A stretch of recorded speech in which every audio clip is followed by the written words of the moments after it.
Well, good morning, everybody. Ni hao. I'm happy to be here. We're very grateful to President Xi for coming this morning and for opening up this strategic and economic dialogue, and to all of his designated representatives, Vice Premier Liu, Vice Premier Wang, and State Councilor Yang, and to Secretary Liu, my colleague in this mischief, and to all of our American colleagues, and to distinguished guests, and to all of those of you who are here from civil society. Please accept the greetings of President Obama and the American people, and our openness to the full measure of what can be accomplished in these next 2 days. We are very, very pleased to be here, and we very much look forward to the hopes of both of our peoples that these 2 days of discussions will move our relationship forward. I want to especially express my gratitude for the warm welcome that I received on my arrival yesterday. State Councilor Yang and I were able to engage in a series of frank discussions over the course of a wonderful dinner last night in, I think it's meeting house number 18, if I'm correct. Beautiful view and good, solid conversation. And I think we got the strategic track of this dialogue off on a good start. Vice Premier Liu gave me a very special treat, which was a personal tour of part of the Forbidden City, the garden, the Xianlong Garden that has been under restoration, 230 years old. And I understand that it is a partnership between the Chinese Palace Museum and the New York-based World Monuments Fund that has helped to restore the elegance and the extraordinary beauty of this place. And frankly, I think our whole team interpreted the privilege of visiting that old palace and garden as an expression, a symbol, if you will, of the important development which is represented in the growing eagerness of Americans and Chinese to join forces for the benefit of both of our countries. I hope that in that same spirit, we will be able to reach new milestones in our discussions in as many areas as possible. I'm also confident that that can be the case because both of our leaders, President Xi and President Obama, have shown a very steady determination over these years to broaden our bilateral agenda with very practical and positive outcomes in mind. And President Xi just shared with us his sense of that progress, beginning with his own important meeting with all of us at Sunnylands in California. Climate change is a very clear example of the benefit of this dialogue we've been having. 7 years ago, and I was there, as were some of you, at the Conference of the Parties in Copenhagen, the United States and China were on exactly opposite ends of key issues. And as a result, the entire negotiation failed. It literally crashed. But over the last 3 years, because we took the time to work together, because we opened our minds up to the possibilities, because we spent a lot of hours together working through the details, we were able to build up our climate cooperation. And in the end, we were able to reach a landmark joint announcement from our two presidents on our emissions reduction targets. Last December, as a result of that, and you have no idea how many people came up to me and said, and I'm sure they said the same thing to Minister Xie, that if it weren't for China and the United States coming together, Paris probably couldn't have happened. So we came together behind strong action, and virtually every major country joined us in adopting an historic agreement that will reduce greenhouse gases, curb the harmful effects of climate change, and most importantly, move the private sector with a major message that has come from 196 countries that this is the direction we need to move in. That signal to the marketplace will unleash enormous amounts of capital investment that will produce new jobs, new opportunities. It would not have happened without our leadership and our cooperation. Nuclear non-proliferation is another example. Together, we helped to negotiate the Joint Comprehensive Plan of Action and resolved the international community's 10-year-long concern about Iran's nuclear program.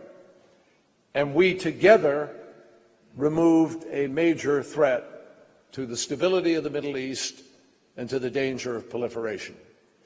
That example stands as a stark message to us about what is happening in the DPRK and the necessity of China and the United States to stand firmly and strongly together in the same way. As you know, we recently worked together to adopt the strongest UN Security Council sanctions ever on North Korea in response to that country's continued violation of past resolutions. And we believe it is imperative to keep the pressure on North Korea in order to halt any and all actions that threaten its neighbors and threaten the peace and security of the region.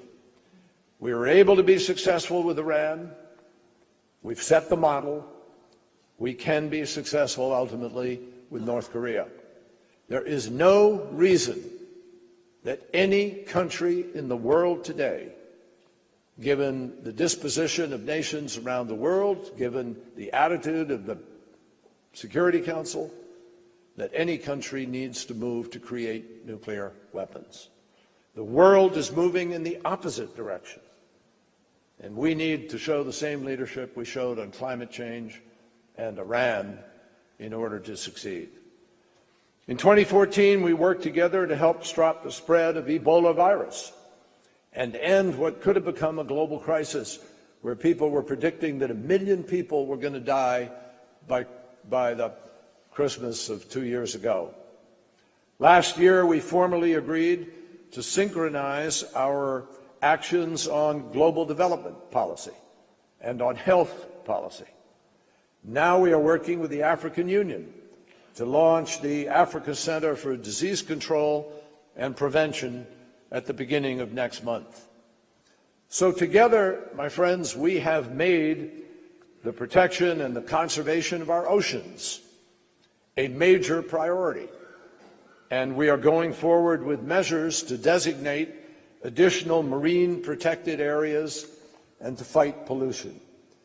Many people have asked me, so why does the Secretary of State, why are two big countries working on something like the oceans? And the answer is that life itself on Earth depends on the oxygen that comes from the oceans, the food that comes from the oceans, on the health of the oceans. And our climate is set by the currents and the movements of the ocean. So later today, State Councilor Young and I will meet a group of Blue Pioneers, as we call them, students of conservation, supported by a partnership between the Chinese and American foundations. And that is another sign of increasing collaboration between our countries. We continue to work together to advance efforts to curb illegal wildlife trafficking, including a nearly complete ban on trade in ivory. My friends, the list goes on, and I won't go through all of it. But I really look forward with our team to joining you in our sessions in the next 2 days in order to work on that list. Now, we all know there are, as President Xi just said to everybody, and he was very upfront about it, and we appreciate that, and very reasonable in the way in which he suggested we should deal with it. And that is, there are areas of disagreement or lack of resolution on one issue or another that exist between us. And it is absolutely vital that we use this meeting in good spirit, in good faith, constructively, to work on those differences, whether they are on human rights or on maritime security or fair trade or cyber or government transparency. The SNED is one of the best opportunities that we have to discuss our differences and to seek creative ways to narrow them or to eliminate them altogether. That is how we turn climate change from something we were opposed to together to something we worked on together, into a remarkable partnership.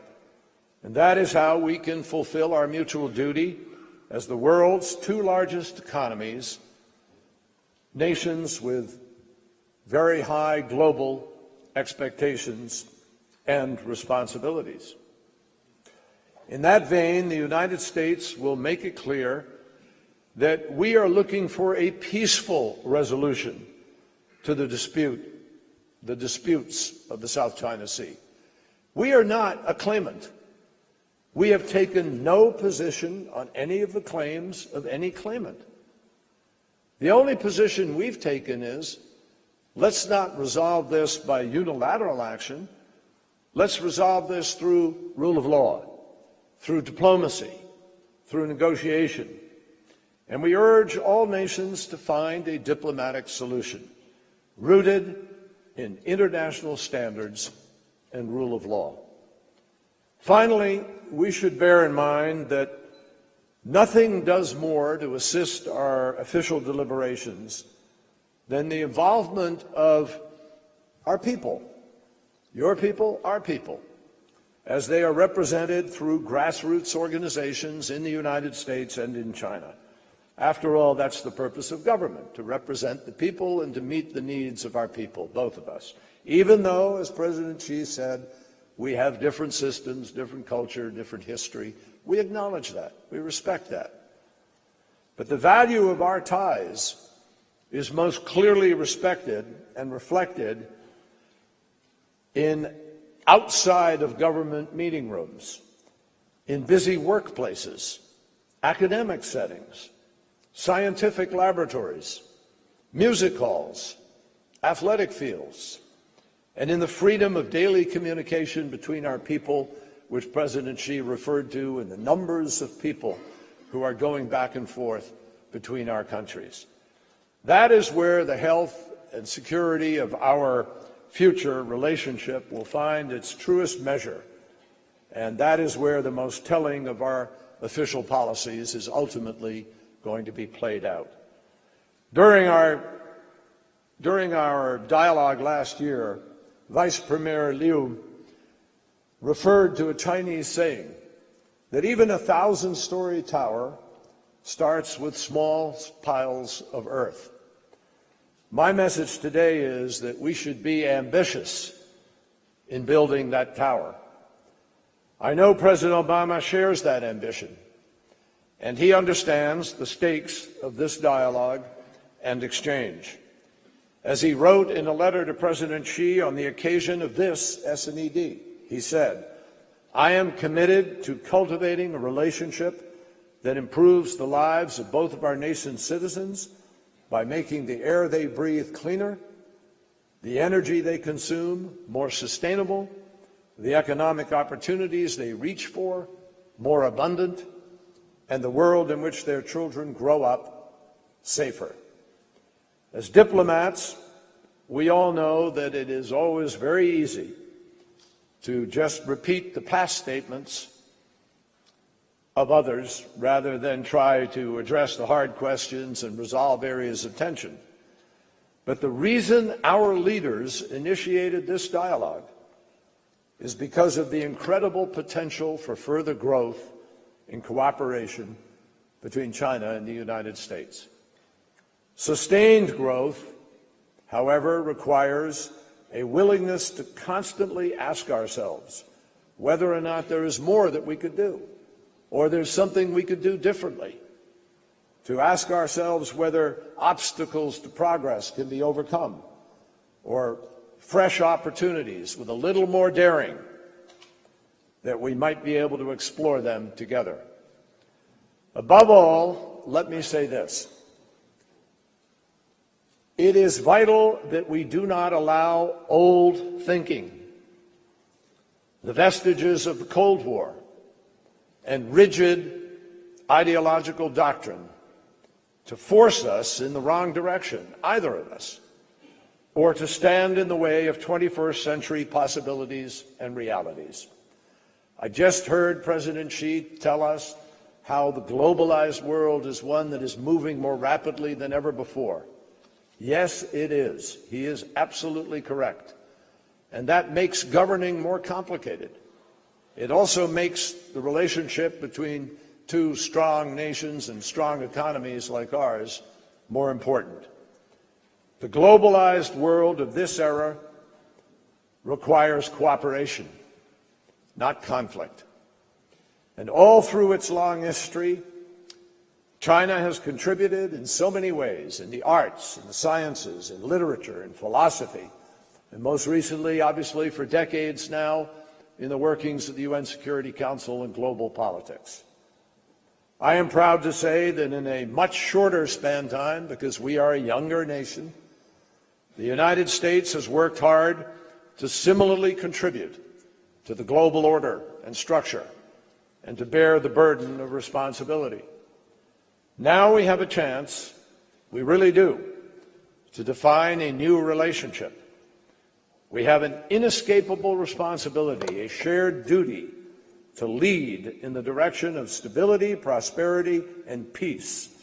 And it is up to us and to our successors to ensure that America and China are more partners than rivals, more in agreement than disagreement about the rule of law, more in harmony than at odds over priorities, and more confident with each passing year in each other's intentions.